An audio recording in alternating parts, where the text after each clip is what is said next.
Bonjour, en ce premier jour du mois de mai, nous fêtons bien évidemment Saint Joseph l'artisan et le calendrier de l'Église nous propose aussi la mémoire du prophète Jérémie. Le 1er mai nous fait contempler deux figures qui à première vue semblent très éloignées l'une de l'autre. Le prophète Jérémie, homme de la parole brûlante, affronté aux reines de Juda, et Saint Joseph, artisan, homme du silence, du foyer et du travail quotidien. Pourtant, lorsqu'on les regarde dans la lumière de Dieu, un lien profond apparaît. Tous deux sont des hommes saisis par une mission qui les dépasse. Tous deux servent non pas leur propre projet, mais l'œuvre du Seigneur. Tous deux vivent dans des temps difficiles. Tous deux portent chacun à sa manière le poids d'une fidélité humble et forte. Et tous deux préparent le Christ. Jérémie en l'annonçant de loin, Saint Joseph en le servant de ses mains. Saint Joseph en ce jour doit être contemplé sous le visage que l'Église a voulu mettre en lumière le 1er mai, celui du travailleur, de l'artisan, de l'homme dont les mains ont porté le poids du pain quotidien. L'Évangile nous le montre comme charpentier, et saint Jean-Paul II rappelle que le travail fut l'expression quotidienne de l'amour dans la maison de Nazareth. Jésus lui-même, en demeurant soumis à Joseph dans la vie cachée, a partagé son travail et a appris auprès de lui ce labeur humble par lequel une famille vit, persévère et aime. Ainsi, dans l'atelier de Nazareth, le travail humain a été comme approché de très près par le mystère de l'incarnation et de la rédemption. C'est là une lumière très grande. Saint Joseph n'a pas seulement gagné le pain de la Sainte Famille, il a coopéré dans l'ordre le plus concret et le plus quotidien à l'œuvre même de Dieu. Il a porté du bois, manié les outils, connu la fatigue, la répétition des jours, le souci des besoins matériels, le sérieux d'un métier exercé avec droiture. Et tout cela n'était pas à côté de sa sainteté, c'en était la matière même. Le pape François l'a rappelé avec beaucoup de justesse, Joseph a gagné honnêtement sa vie pour faire vivre sa famille, et Jésus a appris, ou du moins il a contemplé, chez Joseph, la valeur, la dignité et même la joie de manger le pain, fruit de son travail. Chez lui, le travail manuel n'est donc ni une nécessité subie sans lumière, ni une simple activité économique. Il devient une manière d'aimer, de servir, de protéger, de collaborer à la volonté divine. C'est pour cette raison que Pie XII voulut instituer, en 1955, la fête de Saint Joseph artisan au 1er mai. Le geste était à la fois simple et fort. Le 1er mai était déjà devenu dans le monde moderne la fête du travail. Pie XII ne voulait pas l'abandonner à des lectures purement idéologiques ou à des logiques de conflit. Dans son discours du 1er mai 1955, il affirme que ce jour doit être reconnu comme marqué par la dignité du travail et inspirer la vie sociale ainsi que les lois selon une juste répartition des droits et des devoirs. Il annonce alors l'institution liturgique de la fête de Saint Joseph artisan précisément à cette date. Il précise encore que le 1er mai, ainsi accueilli par les travailleurs chrétiens, ne doit pas être un réveil de discorde, de haine ou de violence, mais un appel récurrent à la paix sociale et au triomphe concret des idéaux chrétiens dans le monde du travail. Il est difficile d'être plus clair sur l'intention de l'Église. Ainsi, cette fête n'est pas un simple ajout au calendrier. Elle s'inscrit dans toute la grande tradition de la doctrine sociale de l'Église. Depuis Rerum Novarum, Léon XIII avait placé au premier plan la question ouvrière et les droits des travailleurs. Jean-Paul II dira plus tard que le travail est une dimension fondamentale de l'existence humaine et même la clé de toute la question sociale. Il rappellera aussi, lors du jubilé des travailleurs, que Jésus, par sa diligence silencieuse dans l'atelier de Joseph, a donné la plus haute preuve de la dignité du travail et que le monde a besoin d'un véritable évangile du travail. L'Église ne regarde donc pas le travail seulement sous l'angle de la production, du rendement ou du salaire. Elle y voit une réalité profondément humaine et spirituelle, le lieu où la personne se déploie, sert les siens, coopère à l'œuvre créatrice de Dieu, exerce sa responsabilité et doit être respecté dans sa dignité. Saint Joseph devient alors bien plus qu'un patron pieux des travailleurs. Il apparaît comme leur modèle et leur protecteur. Non pas parce qu'il aurait porté un discours social au sens moderne du terme, mais parce qu'il manifeste la vérité chrétienne la plus profonde sur le travail. Le travail n'est pas une malédiction qui écrase l'homme. Il est blessé par le péché, certes, et peut devenir aliénation, exploitation ou fatigue accablante. Mais en lui-même, il garde une noblesse originelle, et dans le Christ, il peut être transfiguré. Dans l'atelier de Nazareth, la fatigue humaine est habitée par la présence de Dieu. Le geste artisanal, si humble soit-il, peut devenir offrande. La fidélité de chaque jour peut devenir sainteté. Le pain gagné honnêtement peut devenir lieu de justice, de charité et de paix. Mais voici que le 1er mai nous donne aussi donc Jérémie.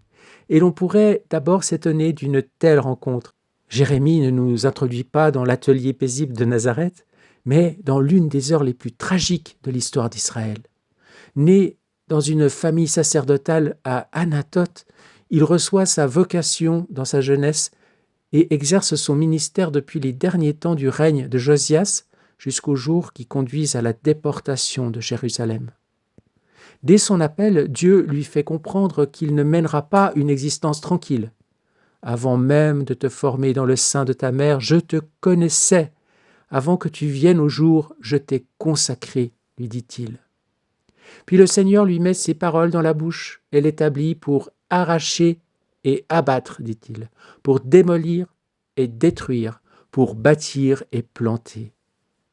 Jérémie voudrait reculer. Il se dit trop jeune, trop faible, trop incapable, mais Dieu le veut debout et le rend plus solide que ses peurs. La vie de Jérémie fut une longue fidélité douloureuse.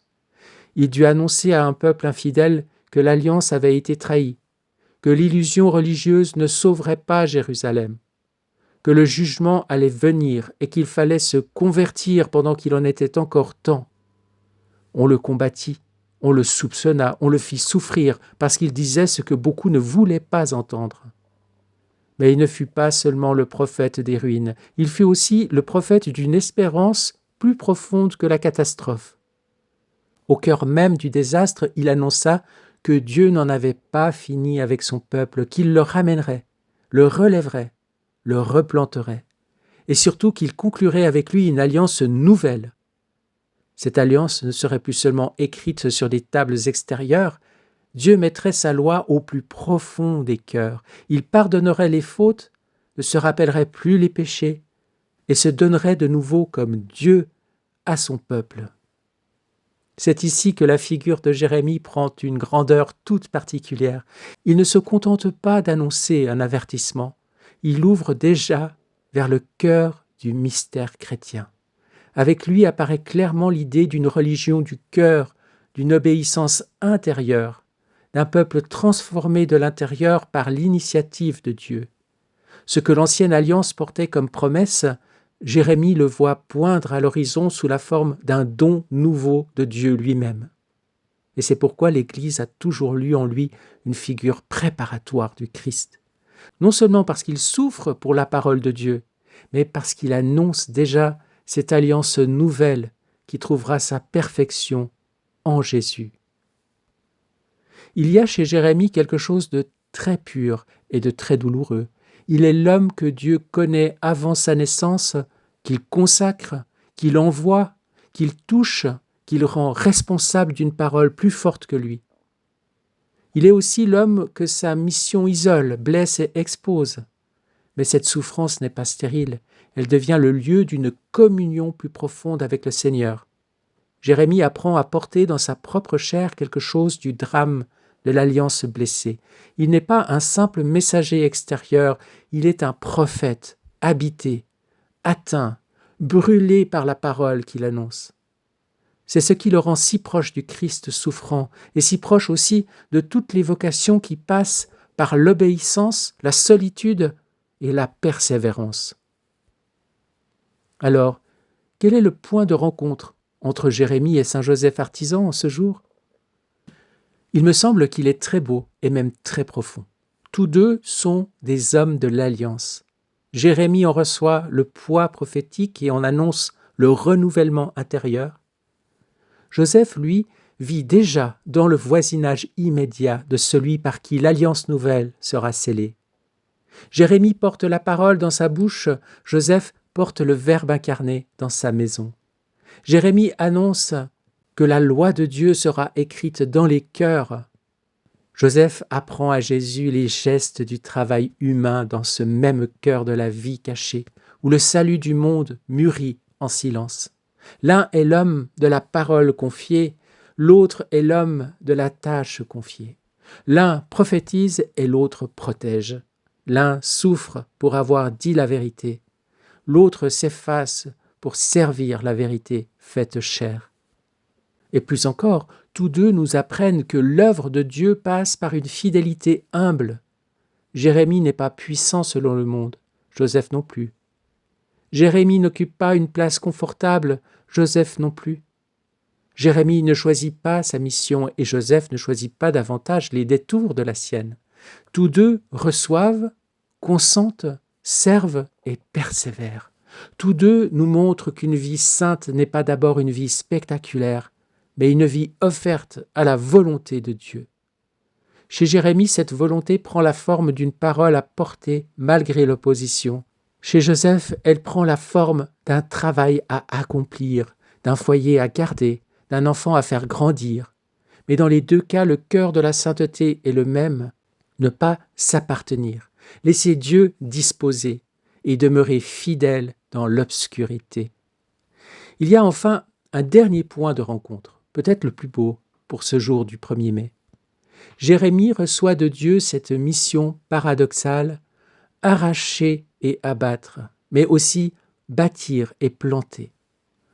Or, le travail de Saint Joseph relève lui aussi de ce mystère. L'artisan de Nazareth bâtit, ajuste, assemble, soutient. Il travaille la matière pour qu'elle serve à la vie des hommes. Et sans le savoir d'abord, dans toute son ampleur, il coopère à l'œuvre par laquelle Dieu rebâtit le monde en son Fils. Ainsi, Jérémie annonce que Dieu rebâtira son peuple de l'intérieur. Joseph travaille humblement dans le monde où cette reconstruction va s'accomplir en Jésus. Chez l'un comme chez l'autre, on retrouve cette vérité si chère à la Bible. Dieu ne sauve pas en dehors de l'histoire humaine, mais au-dedans, par des hommes qu'il appelle, qu'il façonne et qu'il rend féconds. En ce 1er mai, l'Église nous fait donc regarder à la fois le prophète et l'artisan. Elle nous montre que la parole de Dieu et le travail de l'homme ne s'opposent pas lorsque Dieu est au centre. Elle nous rappelle avec Jérémie que l'alliance véritable doit descendre dans le cœur. Elle nous rappelle avec Saint Joseph que ce cœur renouvelé doit ensuite prendre corps dans une existence concrète, dans la fidélité quotidienne, dans la justice, dans le travail honnête, dans le service des siens, dans la patience des jours ordinaires. La doctrine sociale de l'Église ne dit pas autre chose lorsqu'elle défend la dignité du travailleur, les droits du travail, la juste hiérarchie des valeurs, la participation, la responsabilité et la paix sociale. Elle veut que le travail reste à la mesure de la personne humaine, créée par Dieu et appelée à vivre devant lui. Ainsi, Jérémie et Joseph se répondent admirablement. Le premier nous apprend à ne pas trahir la parole de Dieu, même dans les temps de crise. Le second nous apprend à ne pas séparer cette parole de la vie réelle, du pain gagné, du devoir quotidien, de la dignité humble du travail. Le premier annonce l'alliance nouvelle écrite dans les cœurs, le second sert dans la pauvreté silencieuse de Nazareth celui qui viendra l'accomplir. Et tous deux nous redisent aujourd'hui que Dieu ne méprise ni les larmes du prophète, ni les mains de l'artisan, mais qu'il se plaît à sauver le monde par des serviteurs fidèles. En ce 1er mai, la vie du prophète Jérémie et celle de Saint Joseph, artisan, nous ramènent l'une et l'autre à une vérité très simple. L'œuvre de Dieu ne se fait pas seulement dans les heures éclatantes, mais aussi dans la fidélité de chaque jour, dans une parole portée jusqu'à la souffrance, dans un travail humble, dans une mission reçue et gardée. Jérémie annonce une alliance qui doit descendre au plus profond du cœur. Joseph, lui, serre de ses mains celui qui viendra l'accomplir dans le silence de Nazareth. Et le passage du livre du ciel que nous allons entendre maintenant nous fait justement entrer dans cette vie cachée du Seigneur, dans ses actes d'enfance, ses larmes, son sommeil, ses petites mains ouvertes, ses gestes si simples et pourtant déjà tout remplis de salut. On peut ainsi laisser résonner ensemble la parole intérieure annoncée par Jérémie, la fidélité laborieuse de Joseph et ces actes cachés de Jésus. Chez Dieu, rien de ce qui est petit, silencieux et offert avec amour n'est sans fécondité. Nous sommes au tome 19, le 6 juin 1926. Et Louisa écrit « Faisant mes actes habituels dans la suprême volonté, j'essayais de retracer tout ce que firent mon Jésus, ma Mère céleste, la création et toutes les créatures. Mon doux Jésus m'aida à me souvenir de tous ceux que je m'étais d'évoquer.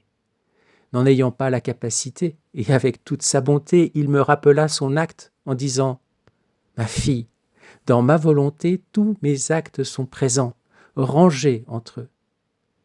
Regarde, ici, il y a ceux de mon enfance, avec mes larmes, mes vagissements, même celui de quand petit enfant, passant dans les champs, je cueillais des fleurs.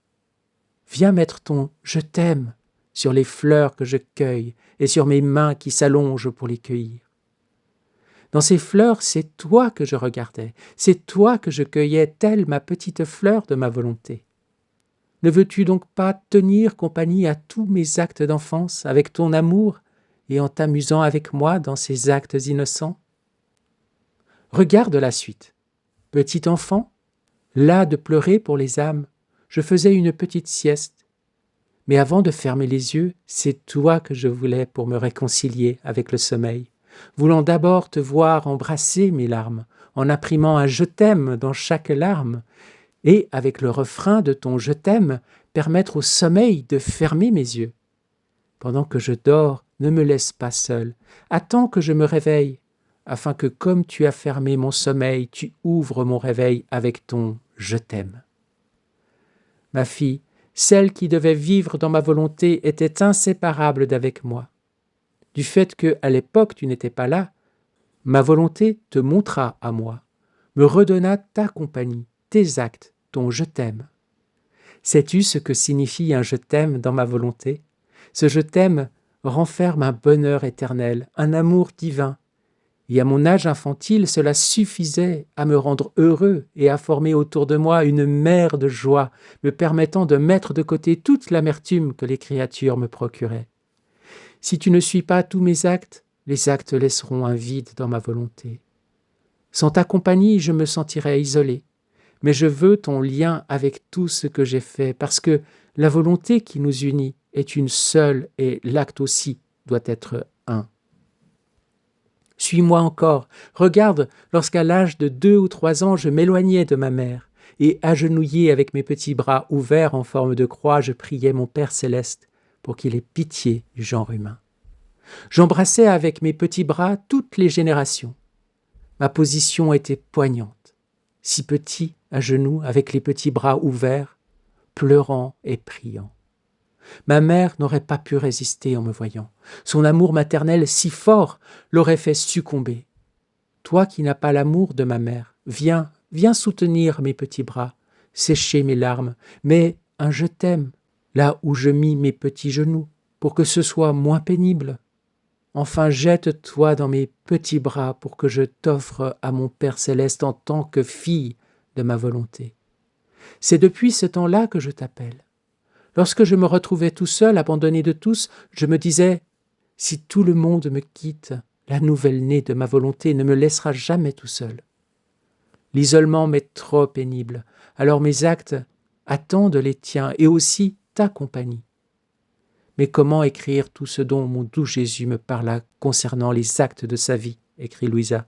Si je devais tous les mentionner, ce serait trop long, remplissant des livres entiers. Alors, j'arrête. Gloire à toi, Seigneur. Merci pour ces paroles écrites par Louisa. En les lisant, ce qui me vient à l'esprit, c'est machine à remonter dans le temps, la divine volonté, car c'est un acte unique et éternel. Quand nous sommes en elle, quand nous sommes inséparables de ce divin vouloir, nous pouvons rejoindre tous les espaces et tous les temps, car tout est contenu dans cette divine volonté. Et là, le Seigneur nous dit que quand il était sur terre et enfant, la divine volonté lui rendait présent les je t'aime que Louisa dirait plus tard. Et je pense qu'on peut inférer de ce passage que nos je t'aime à nous, quand nous allons penser à ses actes dans sa sainte humanité, quand nous mettons des je t'aime sur ses pas, sur ses respirations, sur ses battements de cœur, sur chaque acte que nous connaissons de sa vie publique, ou alors les actes que nous imaginons de sa vie cachée, tout ce qui est révélé à travers certaines visions et certaines révélations privées que nous pouvons reprendre sans forcément leur donner une authenticité qu'elles n'ont pas encore ou qu'elles n'ont pas du tout, mais simplement pour nourrir notre imaginaire et pour nourrir notre affection pour le Seigneur. Ce qui est important, c'est la relation, l'amour, la charité. Ce n'est pas la véracité de tel ou tel événement qui est rapporté. Ça, quelque part, ce n'est pas important. Ce qui est important, c'est que cela nourrit notre amour et le Seigneur regarde la charité en nous. Il ne regarde pas que nous avons bien construit dans notre imaginaire une scène qui a vraiment existé ou pas. L'important, c'est que à travers le prétexte d'une scène imaginaire, plus ou moins authentique, eh bien, nous y mettons notre je t'aime, c'est-à-dire que nous manifestons de l'amour pour le Seigneur. Et ça, le Seigneur, quand il était sur terre, il y a 2000 ans, eh bien, il a ressenti cet amour, il l'a reçu dans la divine volonté. Il a pu percevoir les je t'aime donnés par les enfants de la divine volonté, quelques millénaires plus tard. Très certainement aussi les beaux actes vertueux des grands saints dans la sainteté humaine. Mais évidemment, il y a une satisfaction, une convenance infiniment plus grande pour des actes faits dans la divine volonté, comme nous l'explique bien le livre du ciel.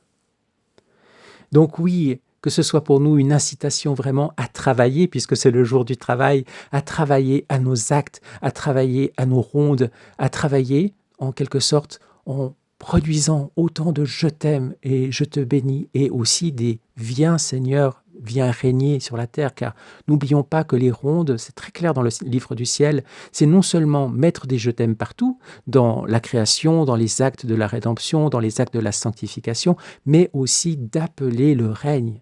Et bon, cela se fait de manière, on va dire, implicite, mais autant le formuler puisqu'on est conscient de ce que l'on dit et de ce que l'on pense, de ce que l'on prie, de ce que l'on appelle, de ce que l'on désire. Voilà. Je ne vais pas faire beaucoup plus long, mais Seigneur, en ce jour, merci pour toutes ces paroles que nous avons entendues ce matin. Merci pour cette possibilité de venir t'accompagner par nos je t'aime, de ne pas être séparés par 2 millénaires, mais d'être présents avec toi dans ta vie, dans ta sainte humanité. Nous pouvons te rejoindre à chaque instant de ta vie sur la terre, mais aussi, bien entendu, aujourd'hui que tu es glorifié au ciel. Nous pouvons aussi rejoindre le prophète Jérémie et toutes les figures de l'Ancien Testament. Nous pouvons mettre nos je t'aime à travers tout ce qu'ils ont vécu, tout ce qu'ils ont subi, toutes les paroles qu'ils ont dites en ton nom. Et c'est ce que nous voulons faire en ce jour, Seigneur. Nous voulons plonger tous les actes du prophète Jérémie, tous les actes de Saint Joseph dans le grand bain de ta divine volonté. Et nous voulons déposer en eux, sur chacun de ces actes, notre je t'aime, je te bénis, je t'adore, je te glorifie, Seigneur mon Dieu, parce que c'est toi qui as suscité ces grandes âmes, et c'est toi qui nous les donnes en modèle, et c'est toi qui veux aujourd'hui que tous les bienheureux du ciel puissent se réjouir dans ta divine volonté, eux qui y sont déjà, qui baignent dedans, avec les enfants de la divine volonté qui sont encore sur la terre. Amen. Fiat. Bonne journée et à demain. Soyez bénis.